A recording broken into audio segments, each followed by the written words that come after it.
Okay, well, thank you very much, Di. I mean, I think the first thing to say is that I've got 14 slides and 15 minutes, so if I talk very fast, you will find the PowerPoint on the website in due course.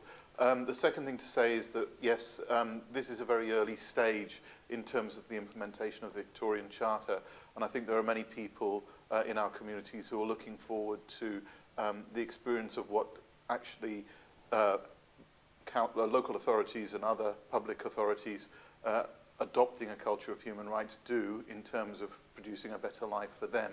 So although we're at the early stage, we need some mechanism through which that adoption of a culture can take place, be measured, and then after that, through which a change can be wrought within communities.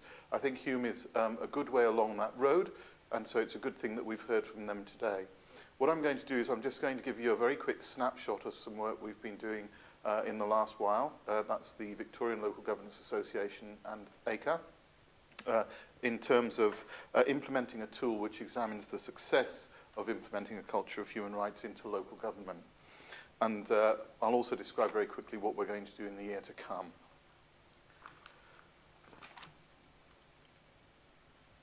Oh, all right, there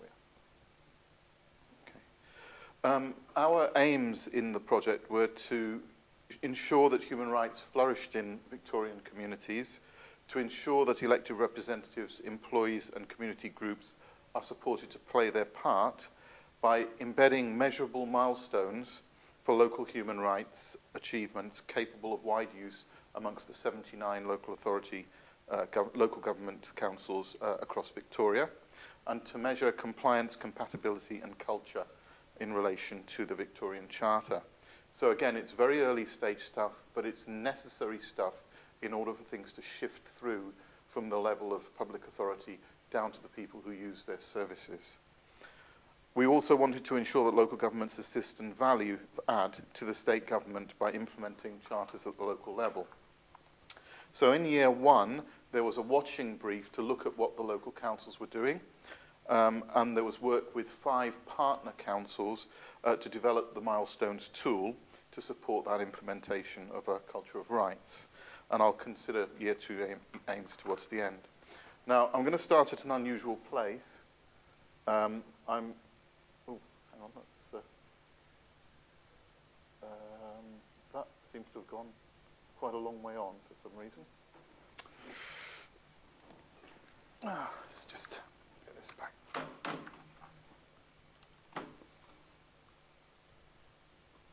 It's frozen.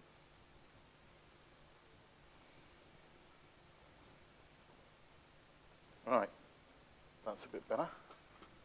Okay, I'm going to start at an unusual place, which is to talk about the findings rather than talk about the mechanisms for doing the research work. The key findings fall into 3 broad areas. First of all, it is actually very important to understand how organizations work, that it's impossible really to establish a culture of human rights without knowing the ways in which organizations function. The second one is that the outcome indicators for human rights, the milestones tool that we developed, needs to be broad enough to cover all the human rights, but also structured for a wide appeal and application amongst the 79 authorities. And it needs to be adaptable enough to meet the needs of all local government councils. So, let's just go through some of the findings from our observations. The observations took place in 3 ways.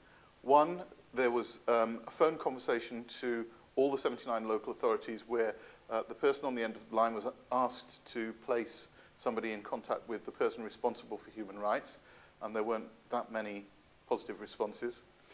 In other words, not many of the people on the end of the line knew whether there was such a person. The second was interviewing people who had key responsibility for implementing human rights in 5 local authorities. And we also did a third piece of work, which was to look at the websites of local authorities to see what they had on them in relation to human rights. I think what we found is that a culture of rights is not just about legal compliance. We found a lot of councils were interested in doing sufficient to be legally compliant. And there's a Department of Justice tool that's available for them to look at all those compliance issues around the law. But in order to fulfill rights as well as protect them, because when cases reach the courts, it's about protecting rights that have already been infringed. And what we're really interested here in is applying human rights at an everyday level. That means that those people who are functionaries of public authorities who do their work have to act to fulfill rights on an everyday basis. So it's not just simply about looking at what happens when there's a case where somebody's rights have been infringed. It's about fulfilling them on an everyday, day-to-day basis. And we need to protect rights as well for some people, particularly those groups who are most vulnerable. We found that there needed to be champions who lead, as well as those who accomplish rights in their everyday practice. Now, what we mean by this is something like the following. If Hume didn't have councillors or elected representatives or a CEO who had some sort of feel for human rights and some sort of wish to run with human rights and some sort of strategy to put them in place, then not very much else would have happened. So you have to have champions who believe in it, who can adopt it, so that it can sift down through the organisation.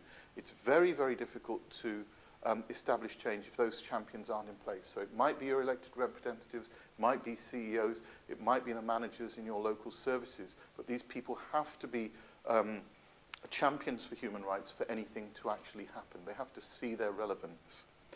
Another one is that there needs to be a strategic commitment. What I think Hume has demonstrated really well in the talks that we've had so far is that they've identified particular groups who are either vulnerable or disadvantaged, where there are issues of inequity and injustice.